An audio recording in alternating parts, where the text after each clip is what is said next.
So you're an injury attorney and, like I said, candidate for the 2018 3rd Congressional District of Kansas. Exactly. It's great to have you here today on the podcast. We really want to talk to you specifically about this legal case that you and your wife and legal partner, Christy, are working on. A case that could set a very important precedent for workers who have contracted the coronavirus. And if successful, the decision on this case could potentially open the doors to other workers suing their employers for failing to adequately protect them from COVID-19, if I understand the case correctly. Could you maybe talk to us about this potentially landmark case and tell us about any new developments of interest? Yeah, absolutely. Yeah, thank you. So there's a woman by the name of Celia Yat-Banago who was a nurse for 40 years with the same kind of hospital system. And not long after the public became, quite aware of the coronavirus epidemic, she was one of the people out front vocalizing the request for nurses to have proper PPE, the N95 masks and that kind of thing. And unfortunately, even though the hospital did have those masks, for various reasons, they denied her request. And not only that, they had her caring for a patient who, was suspected to have had coronavirus and ultimately was confirmed by a test. And because she was caring for that patient, both her and the other nurse that were caring for the patient unfortunately contracted coronavirus. The other nurse was able to pull through. Celia suffered for a month, essentially alone, very, very limited contact with loved ones, and ended up passing away. And, this was a very clear example of, at the very least, somebody that obviously contracted coronavirus at work. And under Missouri law, if you contract a disease at work, it's supposed to be covered by workers' compensation. However, there's been a worry, and even, I think, certain defendants and employers and corporations around the country that have been saying that they're going to be fighting these kind of cases and not paying the kind of claims that they're supposed to under the law. However, here we were able to bring a claim, file it, and we're currently negotiating with the employer. But it really is being watched by everyone as a case to see whether workers are going to get justice under the way the law is. Yeah. And so the way that we understand it, this would then set a precedent to remove the barriers at the federal level for first responders and healthcare workers. And if I can just kind of jump in right there. So there's a couple things going on. This case in particular, at least in my opinion, is a very clear-cut case where the family really deserves justice unquestionably. It's so obvious that Celia contracted the virus from the actual patient who ultimately tested positive. Celia and the other nurse then after that tested positive. But the family is not just seeking justice in their own right for the death of Celia. They are. It's really important to them to try to make workplaces and, frankly, our country safer for all healthcare workers, and to get justice for all healthcare workers. And right now, the way the law is, if you're a firefighter or a police officer or an EMS worker, and you contract coronavirus in Missouri, there's a presumption under the law that you actually got that at work. That's something that we're doing for these people. They're serving us during very difficult times. And, I think the governor who passed this law thought the least we can do is create that presumption for these people. And that was exactly the right thing to do. Unfortunately, though, in Missouri, there is no presumption for healthcare workers. And obviously, healthcare workers are just as much, if not more, at risk than anyone because they're working at the hospitals where people are actually going. And most states in the country do not have laws with this presumption for any first responders, much less healthcare workers. There are a couple of states, California and Minnesota, that do have the presumption, but almost every other state doesn't. And the family is working very hard to not only, obviously grieve because their mother just passed away just a matter of weeks ago, but also hoping that some silver lining that comes out of this is that we can get some positive progressive changes in the law that protect workers in this unprecedented time. Yeah. So you're kind of working in the legal arena to remedy these issues and kind of make some progress for workers' rights. What do you think the response has been from the federal government and from both the Democrat and Republican leadership? Do you think the response has been adequate for workers, or do you think there's a lot more work that needs to be done in that realm as well? I think there's a lot more that needs to be done. I mean, certainly on this very specific issue that I'm talking about now, we're actually kind of still at the early stages of seeing what we can do. And I've been contacting some people on the Hill that I know that are really effective to see if we can get something done. But in general, it's really tragic that, well, first of all, there's a lot of things that should have been in place before any pandemic occurred, right? Things like Medicare for all, things like fair wages. But it's tragic that when a pandemic does hit, even then, well, first of all, the public is even more supportive of issues like that than ever. But yet the mentality in Washington and the mentality among politicians is just as bad as ever. Here, let's talk about the presidential race for a second. We have clown of the earth, Donald Trump, okay. And then we have Joe Biden, who is the Democratic nominee, who is talking, giving interviews day in and day out from his home, but apparently hasn't stopped to read the polls to see that 60% of the public supports Medicare for all. So we have 60% of the people, the American people, supporting Medicare for all, and then we have both major party nominees in the minority, which is not only bad policy, that's just frankly bad politics, right? Why would you want to be on the wrong side of the vast majority of the American people? So, I mean, there's a lot of directions we could go with that question, and we could be here all day. But that's just one example of, the resistance that we're up against among the establishment to achieve a lot of these things that we need to do. Yeah. On a more narrow level, specifically looking at the case that you're looking at, we're covering, as you said, our firefighters and police officers and public servants in that capacity who are contracting COVID-19 at work. Has there been resistance in allowing our medical workers, the people that the public by and large has recognized as the heroes of this pandemic, has there been pushback and getting those people covered? It seems to most people, I would imagine, that this is kind of a common sense, do the right thing kind of policy move that needs to be enacted immediately. So as far as our efforts to change the law, we're in the very early stages. We literally just I started talking to the family about this within the last couple of weeks. But as far as, resistance, what we've seen, is that most states have not implemented this law, and they should have, right? And in Missouri, we have a situation where they've taken some great steps and frankly done a lot better than most states have. But for some unknown reason at this point, they have not extended it to healthcare workers. So I'm not ready to say that there is resistance right now. Now, do I anticipate resistance? Sure, I do. I think it's inconceivable that the governor, when he was trying to decide who to include, hadn't put some thought into including healthcare workers and decided not to.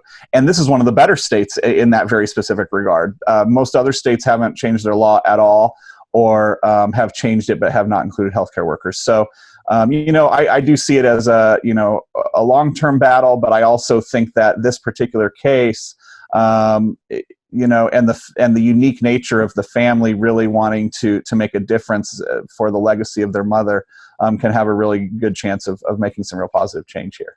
Yeah. Well, thanks for speaking to us about that. It's a really obviously important case and a really important work you're doing. I wanted to pivot a little bit into talking about your 2018 congressional race, which I was an enthusiastic supporter of.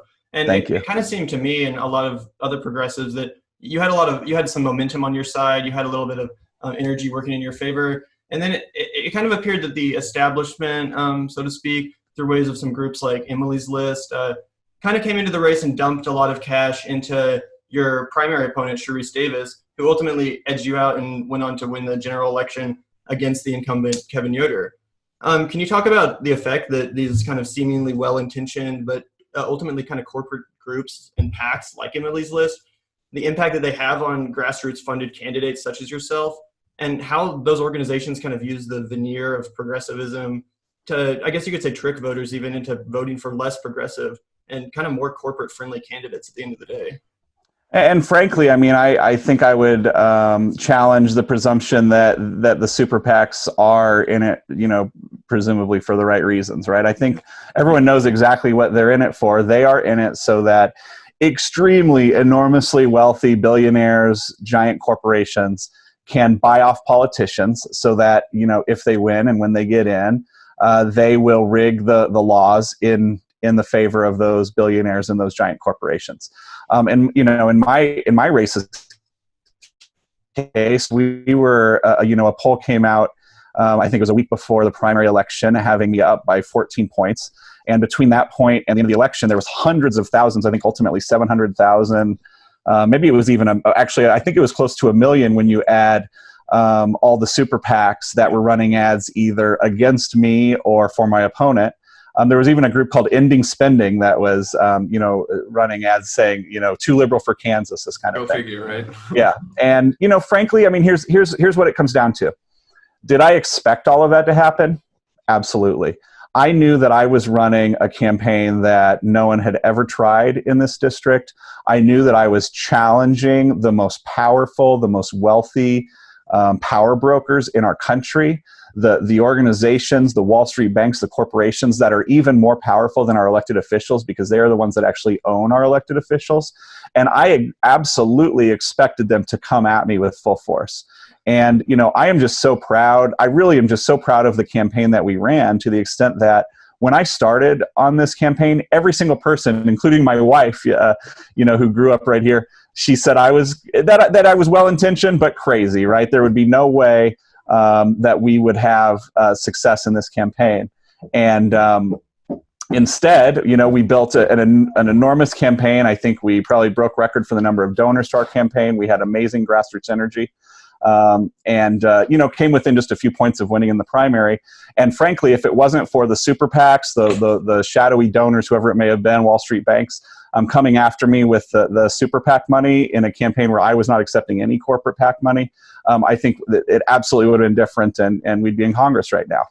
I think that it made all the difference. Just to continue on that thought, much has been made recently in sort of the mainstream media, CNN, MSNBC, about how in order to win middle America states like Kansas or Missouri, you kind of have to, it's necessary to kind of cater to the fiscal and cultural sensibilities of the suburban class. And I wonder, as opposed to the more bold progressive ideas that, we've been proposing, and I wonder if that's true in your view, or I feel like in a lot of your experience would kind of indicate the opposite. And now that we find ourselves in the position, like you said, facing a, two options where we have, Donald Trump, who obviously nobody considers to be a real, a good option, whereas Joe Biden, is opposed to the things like Medicare for all, the Green New Deal, was largely responsible for much of the financial trouble we're in through the repealing of Glass-Steagall, the crime problem, all these problems that we're facing now with another establishment candidate. I guess my question for you is, in your view, what's the best path forward for a sort of beaten down progressive movement at this point? So, I was called by a reporter with the Daily Beast that checks in with me occasionally to get, some progressive perspective on various things. And he was calling me because at the time, Joe Biden's campaign was doing a big push on Republicans for Biden. And they were pushing to get endorsements from, I think even they were thinking they were going to get endorsements from various Republican Congress people or maybe former elected officials, whatever it may be.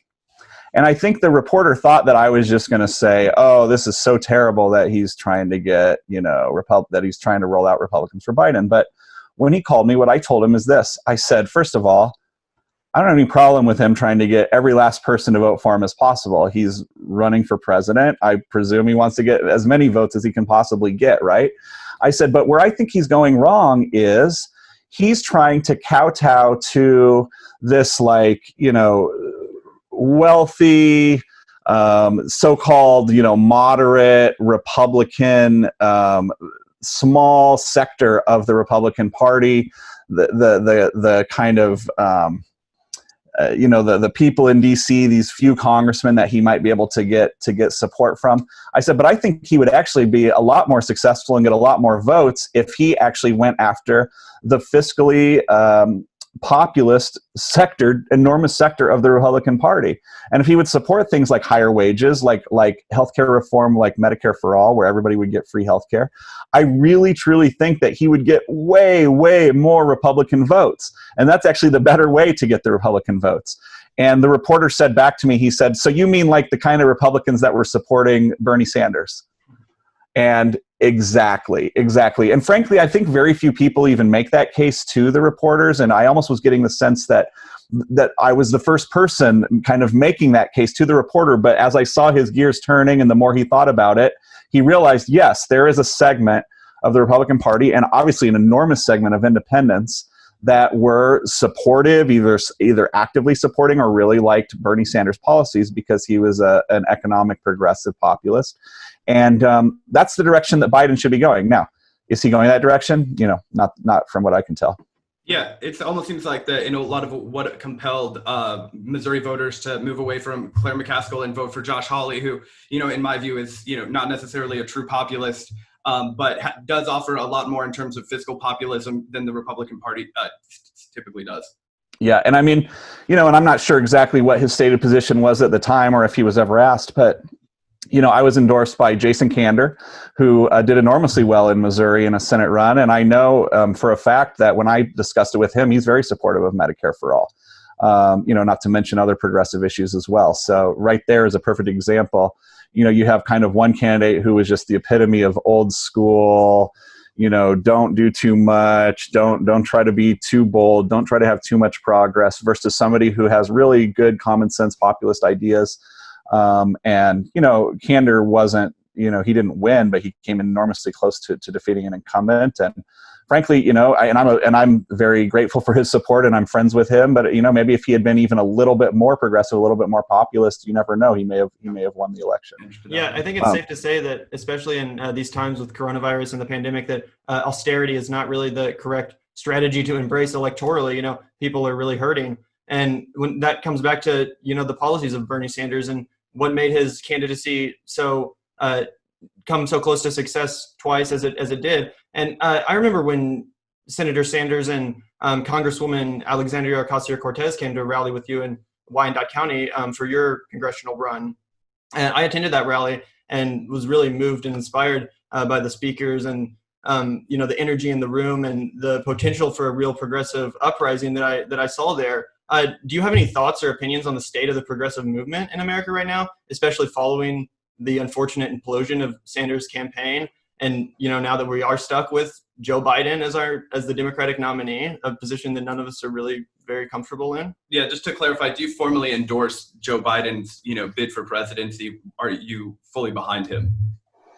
He hasn't asked for my endorsement. And so, if he does, then I'll talk to him about that. I honestly have a lot of stuff going on in my private life with my law firm and that kind of thing. I don't think he's really has even asked for my endorsement, nor the kind of campaign he's running, I'm not sure whether he would want my endorsement or not.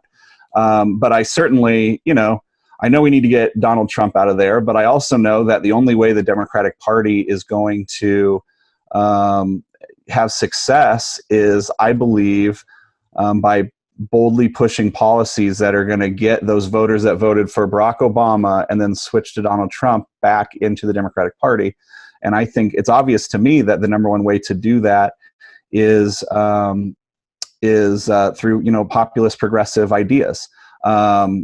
So, I've had a lot of time, obviously, to think about this very question, the state of the progressive movement, the strategy moving forward, that kind of thing, since my campaign ended, about a year and a half ago. And, here's one thought that I've had strongly that I just don't hear very many people talk about, or hardly ever. I think a lot of people assume that the strategy, the winning strategy, is to be, move left in the primary and move right in the general. Okay, that's kind of the way traditionally that you hear things talked about. That was not my plan at all in my election. In fact, I'm starting to wonder if maybe a candidate wouldn't be more successful if they moved a little bit right in the Democratic primary and left in the general. And I'll tell you exactly why I say that. Democratic primary voters have been beaten down by establishment talking points and establishment candidates that keep losing and losing and losing and losing. And they've been beaten down so much and told so often that there's no way we can nominate a progressive, or else, there's just no way to win in the general, that I actually feel like, and I think everyone knows, that Democratic primary voters oftentimes vote against their own policy interests, against their own policy beliefs for the candidate that they think is more electable. And what that means is that if they think that you are, too far left, or frankly, if you agree with them too much, then they might be prone to vote against you, which is completely backwards, right? Yeah, that's... Just vote for the candidate that they thought was best and that had the issues that agreed with them most. I think then we'd be able to get progressives in the general, and we'd be able to prove by staying strong in our progressive ideals that it's very, very popular, but we just never get the chance to do that. Yeah. With that in mind, what does the future hold for Brent Welder? You said you've been very busy with, your practice in law. You're obviously doing a lot of work representing this family, really valuable work. Do you see another re-entering the electoral arena in your future? Perhaps Jerry Moran is up for re-election in 2024.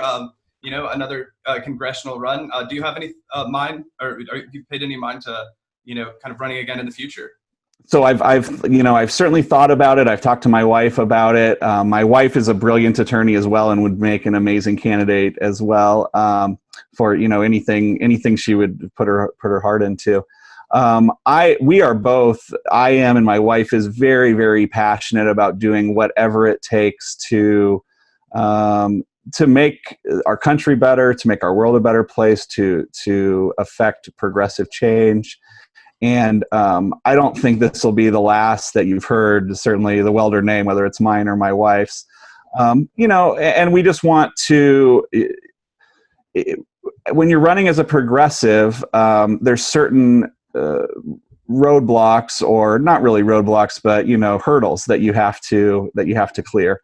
And one of those was, I am not someone who has ever been willing to sell out in my professional life. As an attorney, I have always represented regular people, workers, the good guys. I've never been somebody who is going to go get paid, $500 an hour to represent the corporation against a regular person. Yeah. And so, taking what was effectively a year and a half off of work to run for office just has its own consequences financially, right? And not to mention that I have 3 very young children. I actually have a son that was born even after our campaign, so he's 1.5 years old now. Yeah, thank you. But that being said, I have a political base. I have amazing activists and donors and volunteers and supporters, across Kansas, across the country. And, I certainly don't want to let that go to waste. And I feel responsible to everyone that pitched in, that attended rallies, that made donations, that donated their time, that, got online and shared, information. I feel, responsible to them to not let our portion of the movement die as well. So I really, as soon as we think that, we found the right way to go, we're going to do it. Cool. And since I mentioned earlier that we're going to be speaking to candidate Cori Bush, as well as some other congressional candidates coming up in the next couple of days, given your run and potential future runs, do you have any advice for them, given the pitfalls you experienced and some of the institutional disadvantages you faced? Just any words of advice? Or Well, I know Cori Bush, a little bit, and she is extremely impressive. And, I would never offer her any advice other than just be yourself, because she is just absolutely fantastic and charismatic and a leader. I don't know what kind of advice would I give to people. I would just say, stay true to yourself. After my, our election, which was so hard fought for so long, and such a close election and difficult, outcome. I remember I started getting calls from a few people, but one person I got a call from was Jeff Weaver, who was Bernie's campaign manager in 2016 and senior advisor in 2020. And, I remember it so distinctly. He said 3 words: "Don't sell out. Don't sell out." And I didn't think he meant that he was worried that I was specifically the type of person that would sell out, but I think he was worried in general that, because it's running as a progressive and being a part of the progressive movement, you don't do it because it's the easiest way to go about having a political career or, getting elected to something. You do it because it's the right way to do it. And, Bernie is a perfect example. He has always stood for the same things, for the right things, and just did it by sheer hard work, going to every single little pancake breakfast, barbecue, whatever it might be, for years and years and years and decades, and starting low and working his way up. And he never did it. He never sold out. He did it the right way, and he grew to be what I consider to be the greatest political influencer of probably my entire lifetime. Agreed. Even though he didn't win, the presidential race. I mean, just think of how much he has shifted the debate and the political dynamic just by, daring to run against the Clinton machine in 2016. And he showed that the grassroots funding path was a completely possible route, and equally as profitable for his campaign as those that were raising the big money. So I think, yeah, you're totally right in that he showed the path for so many of these candidates that we're talking to on the show. I think we're very clearly inspired by that very model he laid out. So yeah, we want to thank you for your time today, and we really look forward to seeing the more work that you do, and we really appreciate the impact that you've had in the Kansas City community. Well, thank you so much for having me on, guys. Thanks. All right, bye. Yep. Appreciate it.